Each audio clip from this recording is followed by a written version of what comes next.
आज का हमारा टॉपिक है लिमिट यानी कि लक्ष्य। अब जो लिमिट है वो हमारा यूनिट 2 जो है फंक्शन एंड लिमिट, उसी का एक टॉपिक है। फंक्शन हमने लास्ट वीडियोस में फिनिश किया है, कंप्लीट किया है। अब हम लोग बात करेंगे लिमिट के बारे में। तो लिमिट क्या है? तो लिमिट बेसिकली एक स्मॉल टॉपिक है कैलकुलस का। कैलकुलस मतलब कि गुजराती में એને કલન શાસ્ત્ર કહેવાશે। तो calculus is very big branch of mathematics. तो उसमें ये जो लिमिट है ना वो इम्पोर्टेंट चीज है, तो यहीं से स्टार्ट होता है जो भी है। तो अब ये शुरुआत कैसे हुई, तो लिमिट क्या है वो मैं आपको समझाने की कोशिश कर रही हूँ कि अब तक आप लोगों ने शायद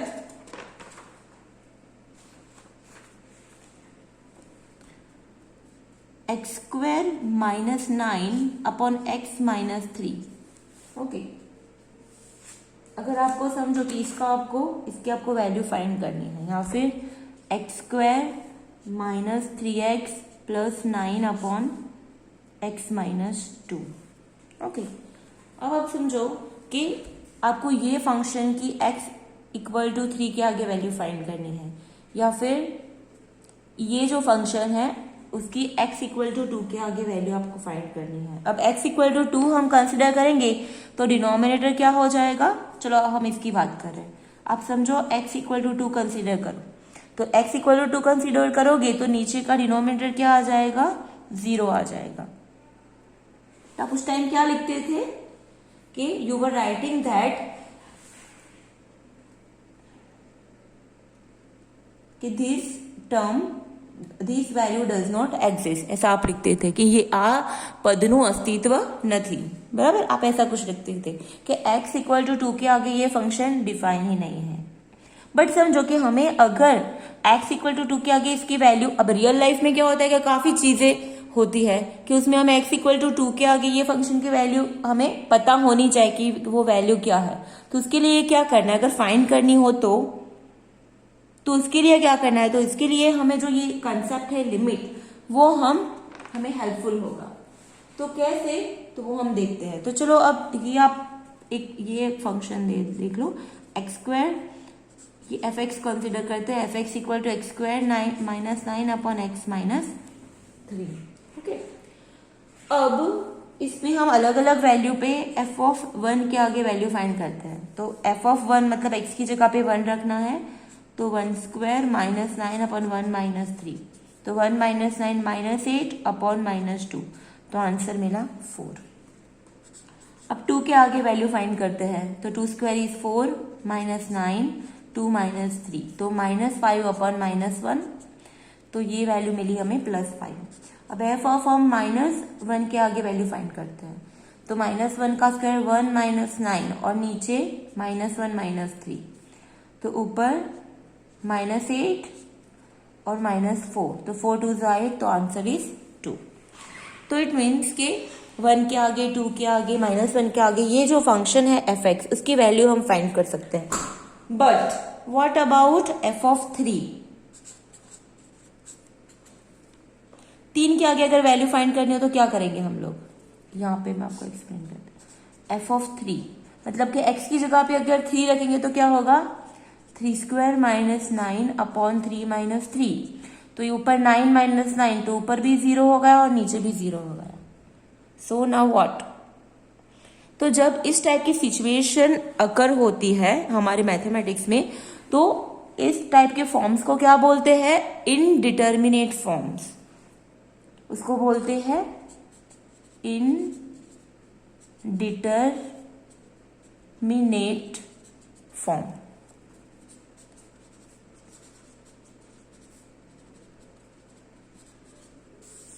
ઇનડિટર્મિનેટ ફોર્મ્સ બોલते हैं। ગુજરાતીમાં એને કહેવાય અનિશ્ચિત સ્વરૂપો, કે જેનું કંઈ નિશ્ચિત છે नहीं એના ફોર્મ से, तो એને अनिश्चित मतलब कि इनडिटर्मिनेट फॉर्म बोलते हैं उसको। कैसे, जब 0/0, समटाइम्स क्या होता है, नॉट ओनली 0/0, समटाइम्स 0/0, फिर कई बार ∞/∞, फिर 1∞, 0∞, इस टाइप के फॉर्म्स आ जाएंगे। तो ये सारे टाइप्स के जो फॉर्म है उसको हम बोलेंगे इनडिटरमिनेट फॉर्म्स, मतलब कि अनिश्चित स्वरूपों। अब बट प्रॉब्लम ये है कि हमें हमारा जो अब फंक्शन क्या था, back to our function f x equal to x square minus 9 upon x minus 3, इसकी वैल्यू हमें फाइंड करनी ही है समहाउ। तो हम क्या करेंगे, अब एक चीज समझो कि x इक्वल टू 3 के आगे ये टर्म 0/0 हमें मिल रहा है, लेकिन हम 3 की कोई नजदीक की वैल्यू लें तो उसके आगे हमें उसके आगे मतलब ये समझो कि f इक्वल टू 2.99 है, तो वो 3 से नजदीक है। अगर 2.99 पे तो ये 0 नहीं होगा, तो अगर ये वैल्यू भी हमें मिल जाए तो इट मीन्स कि हमारा प्रॉब्लम हो जाएगा सॉल्व। तो उसके लिए क्या किया कि हमारा जो x है और fx की अलग अलग वैल्यू फाइंड की, ठीक है।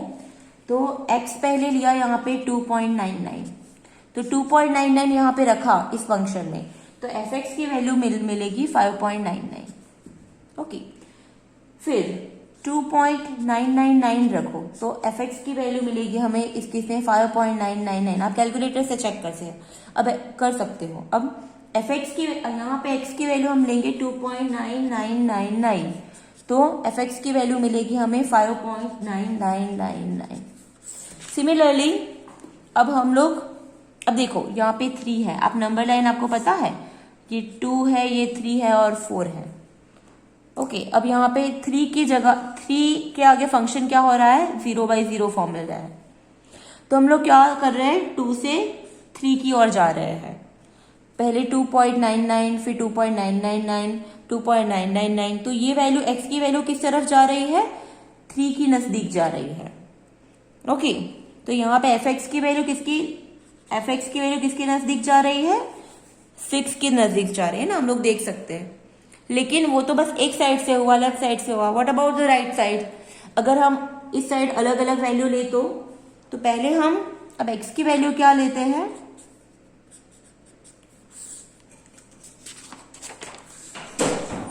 नाउ अब समझो कि हम x की वैल्यू अब ले रहे हैं 3.01, हमारा जो फंक्शन है ना ये, उसमें ये हमारा फंक्शन है। तो इसमें हम x की वैल्यू अगर 3.01 ले रहे हैं तो fx की वैल्यू मिलेगी हमें 6.01। फिर हम ले रहे हैं 3.001, तो fx की वैल्यू मिलेगी 6.001। फिर x की वैल्यू हम ले रहे हैं 3.00001, तो इसकी वैल्यू मिलेगी 6.00001। तो इट मीन्स कि यहाँ पे भी आप देख सकते हो कि x की वैल्यू किसके नजदीक जा रही है, 3 के नजदीक। तो fx की वैल्यू भी किसके नजदीक जा रही है, 6 के नजदीक जा रही है, ओके। तो 2 ये x की वैल्यू है, 2, 3 और 4, ओके। तो x की वैल्यू जब हम x को 3 के नजदीक ले जा रहे हैं, दोनों साइड से, लेफ्ट साइड से और राइट साइड से, ओके। तो when x is tends to 3, तो हमारा जो फंक्शन fx है उसकी वैल्यू किस तरफ जा रही है, 6 के नजदीक जा रही है। तो हम उसको मैथमेटिकली कैसे लिख सकते हैं कि लिमिट, अब आती है कि limit x is tends to 3, जब x की वैल्यू 3 के नजदीक जा रही है तो fx की वैल्यू किसके नजदीक जाएगी, 6 के नजदीक। अब fx हम फंक्शन है वो हम लिख सकते हैं यहाँ पे, so therefore limit x is tends to 3, fx हमारा फंक्शन है x square minus 9 upon x minus 3 is equal to 6। तो ये जो है दिस इज अवर डेफिनेशन है लिमिट की। तो आपको कंसेप्ट समझ में आया कि हम लोग जो फंक्शन में f(3) की वैल्यू फाइंड, यहाँ पे हमें अगर fx इक्वल टू दिस है, ये है, तो f(3) की वैल्यू अगर हम लोग फाइंड कर रहे हैं तो ये 0 हो जाती है, ओके। बट हमें समहाउ f(3) की वैल्यू चाहिए, तो हमने क्या तुक्का लगाया यहाँ पे कि हमें 3 के आगे तो फंक्शन हमारा 0 हो रहा है fx, तो हम लोग क्या करते हैं कि 3 के नजदीक की वैल्यू अलग अलग वैल्यू रख के देखी। पहले हमने 2.99, 2.999, 2.999, जब x की वैल्यू 3 के नजदीक जा रही है तो fx की वैल्यू हमने यहाँ पे ऑप्टेन किया कि fx की वैल्यू 6 के नजदीक जा रही है। यहाँ पे भी हमने देखा कि ये राइट साइड से x की वैल्यू 3 के नजदीक जा रही है तो fx की वैल्यू भी यहाँ पे भी 6 के नजदीक जा रही है। तो सिंबॉलिकली ऐसे लिख सकते हैं कि limit x is tends to 3, क्या बोलते हैं, x tends to 3, x TENDS tends to 3 ऐसे बोलते हैं उसको। Limit x tends to 3 fx equal to 6, मतलब कि इसका मतलब क्या होता है कि x की वैल्यू जब 3 के नजदीक जा रही है तो फंक्शन fx की वैल्यू किसके नजदीक जाएगी, 6 के नजदीक जाएगी। मतलब हमारे जो लिमिट पॉइंट हमें क्या मिलेगा, 6 मिलेगा। ओके, तो ये काफी इंपॉर्टेंट चीज है। तो ऐसा हम दूसरे एग्जाम्पल के लिए भी देख सकते हैं। तो इसकी जो डेफिनेशन है वो ऐसे ही हम लोग सिंबॉलिकली डेफिनेशन भी ऐसे ही लिख सकते हैं। डेफिनेशन ऑफ लिमिट, तो limit x tends to a f of x equal to l, ये डेफिनेशन हो गई। और अब सिंबॉलिकली अगर उसको वर्ड में लिखना है तो हम ऐसे लिख सकते हैं, late fx be a function of a real variable x, function of a real variable x, એટલે કે ગુજરાતીમાં કહીશું, ધારો કે ફંક્શન fx જે છે તે વાસ્તવિક ચલ x નું વિધેય છે। fx એ વાસ્તવિક રિયલ વેરિયેબલ मतलब કે વાસ્તવિક ચલ x નું વિધેય છે, બરાબર છે। if the difference between fx and a fixed value L can be made as small as possible, can be made as small as possible by taking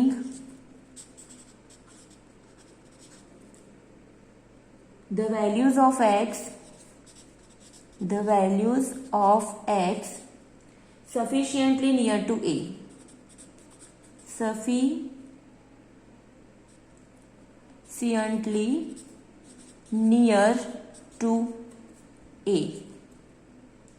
but bracket में लिखो but not equal to a, then we can say that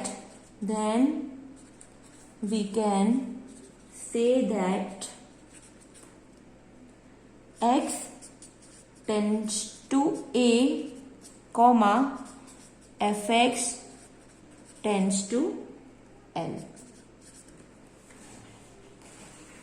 okay, तो ये definition क्या समझा रही है, मैं गुजराती में आप तमने एक वखत कही दઉં कि समझो कि fx એ વાસ્તવિક ચલ x નું વિધેય છે। જો fx અને એક ફિક્સ વેલ્યુ l વચ્ચેનો ડિફરન્સ જો નાનું કરવામાં આવે, as possible as small as possible, એટલે જો જેટલું નાનું કરવામાં આવે, કેવી રીતે, by taking the values of x sufficiently near to a, x ની વેલ્યુ જેમ a ની નજીક જશે, ઇનસ્ટેડ આવું સમજો કે x ની વેલ્યુ જેમ a ની નજીક જશે તો fx અને l નું ડિફરન્સ એકદમ સ્મોલ થતું જશે, એટલે કે fx l ની નજીક જશે, બટ નોટ ઇક્વલ ટુ એટલે x ની વેલ્યુ ક્યારે a નથી થવાની, બરાબર। તો એ કેસમાં we can say that x tends to a fx tends to l, એટલે કે x જેમ a ની નજીક જશે તેમ fx કોની નજીક જશે, l ની નજીક। તો તમારે આ જ વસ્તુ યાદ રાખવાની છે કે અહીંયા x is tends to a એટલે કે x જેમ a ની નજીક જશે, બટ x ક્યારે બી a નથી થતું। હા, અહીંયા એ વસ્તુ ધ્યાન રાખજો, x is never equal to a, x a ની નજીક જાય છે પણ x ક્યારે a થતું નથી। then fx equal to l, તો fx કોની નજીક જશે, l, એટલે સિમ્બોલિકલી આને કહેવાશે કે limit x tends to a fx equal to l, એટલે કે આપણે આ જે પ્રોબ્લેમ હતો ને તે અહીંયા સોલ્વ થઈ જાય છે કે આપણને x 3 ની નજીક 3 મૂકીશું તો 0 થઈ જશે, પણ 3 ની નજીકની કોઈ વેલ્યુ આપણે કન્સિડર કરીએ તો આ જે ફંક્શનની વેલ્યુ એ 6 ની નજીક જશે કે એટલે આપણે આના ફંક્શન ઇક્વલ ટુ 6 લખી શકીએ, બરાબર છે. તો હવે અને એક શોર્ટકટ મેથડ भी છે. હું તમને હવે તમને ખ્યાલ આવશે કે मैडम ये तो हम डायरेक्टली फाइंड कर सकते थे. कैसे? Limit x tends to 3 x square minus 9 upon x minus 3. Okay, अब आप देखो कि एक्स स्क्वायर माइनस 9, तो एक्स स्क्वायर माइनस 9 तो इसकी फैक्टराइजेशन करो तो एक्स माइनस 3 एक्स प्लस 3 और नीचे एक्स माइनस 3, तो एक्स माइनस 3 कैंसिल. तो बाकी क्या रहा हमारे पास? Limit x tends to 3 x plus 3. अब यहाँ पे डिनोमिनेटर है ही नहीं, अब एक्स की जगह पे हम 3 रखेंगे तो 3 प्लस 3 क्या मिल जाएगा यहाँ पे? 6. तो ये केस में क्या हो गया? इसमें ये लिमिट इक्वल टू फंक्शन बन गया. इसकी ये वैल्यू और एफ ऑफ 3 की वैल्यू ये दोनों सेम हो गई यहाँ पे. इन दैट केस जब ये फंक्शन, ये जो हम लिमिट की वैल्यू x इक्वल टू 3 रखने से ये अगर 0 नहीं होता है, डिनोमिनेटर 0 नहीं होता है, तो वो केस में ये फंक्शन ही बन जाता है. तो यहाँ पे ये वैल्यू 6, यहाँ पे भी आंसर हमें मिल गया. ओके, तो ये अनदर मेथड है, क्योंकि हर टाइम हम ये चीज तो नहीं कर सकते कि चलो हम अगर x इक्वल टू 3 है तो पहले ये सारी वैल्यू रखो, ये रखो, ये सारी. अब ये इतनी सारी प्रोसीजर करने से बेटर है ये एक शॉर्टकट मेथड है लिमिट फाइंड करने की, कि इसमें हमने डायरेक्टली फैक्टराइजेशन कर दिए, ये कैंसिल हो गया, तो बाकी का टर्म रहा x प्लस 3.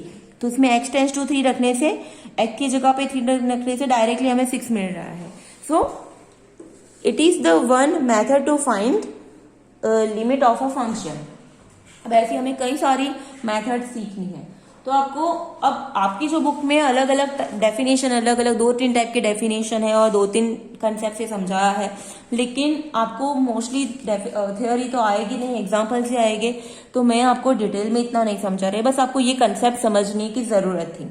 अब कंसेप्ट यही है, आप याद रखना कि x की वैल्यू जब 3 के नजदीक जाती है तो हमारा जो फंक्शन है उसकी वैल्यू किसके नजदीक जाती है वो हमें फाइंड करना है. इसमें यहाँ पे ये जो x की वैल्यू 3 के नजदीक जाएगी तो हमारा ये जो फंक्शन है उसकी वैल्यू हमें 6 के नजदीक जाएगी. तो ये लिमिट पॉइंट 6 है, ये हमारा आंसर है. ओके, तो अब हम एग्जांपल सॉल्व करेंगे कुछ लिमिट के, बट उससे पहले हम उसकी वर्किंग रूल समझने हैं. Working rule of limits. तो what is the first rule? एक कॉमन इंस्ट्रक्शन लिख देते हैं. If limit x tends to a F x equal to l, मतलब कि x जब a के नजदीक जाएगी बट a कभी नहीं होगी, तो एफ एक्स की वैल्यू किसके नजदीक जाएगी? l के नजदीक. एंड दूसरा फंक्शन लेते हैं limit x tends to a gx, ये फंक्शन चेंज हो गया तो उसकी लिमिट समझो m है. सो देन रूल नंबर 1,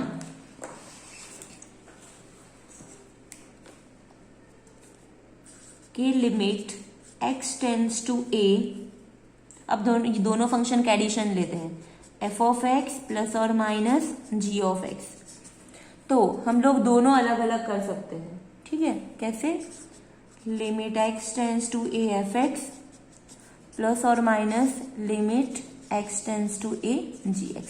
मतलब अगर दो फंक्शन का एडिशन या सब्सट्रैक्शन दिया गया हो तो हम सेपरेटली दोनों पर लिमिट अप्लाई कर सकते हैं, लाइक दिस. अब इसका आंसर l है और इसका आंसर m है, तो इसका आंसर क्या मिलेगा हमें? l प्लस और माइनस m. मतलब कि हम लोग अगर दो फंक्शन का एडिशन या सब्सट्रैक्शन है तो हम इंडिविजुअली दोनों पर लिमिट अप्लाई कर सकते हैं. Now second,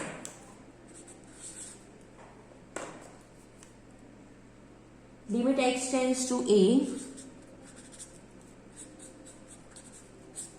F X into G X. ये लिखना कैसे वो आपको समझ में आना चाहिए. Okay, limit x tends to a. अब यहाँ पे क्या है? एफ एक्स और जी एक्स दोनों मल्टीप्लीकेशन में है, तो इसमें हम एफ एक्स और जी एक्स पे दोनों पे इंडिविजुअली लिमिट अप्लाई, ऐसा कभी आपने देखा नहीं होगा, इंडिविजुअली लिमिट अप्लाई कर सकते हैं.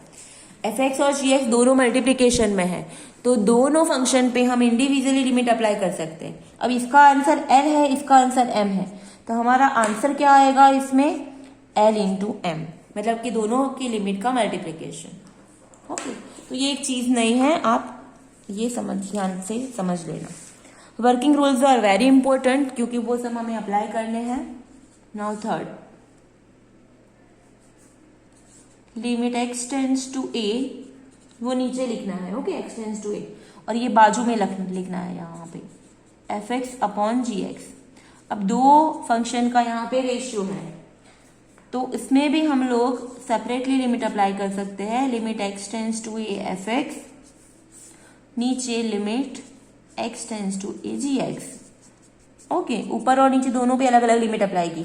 इसका आंसर l है और इसका आंसर m, तो ये फंक्शन का आंसर होगा l/m। Fourth, limit x tends to a k into F X. यहाँ पे k कांस्टेंट है, k की जगह पे 2, 3, 4, 5, 6 कोई भी वैल्यू हो सकती है। तो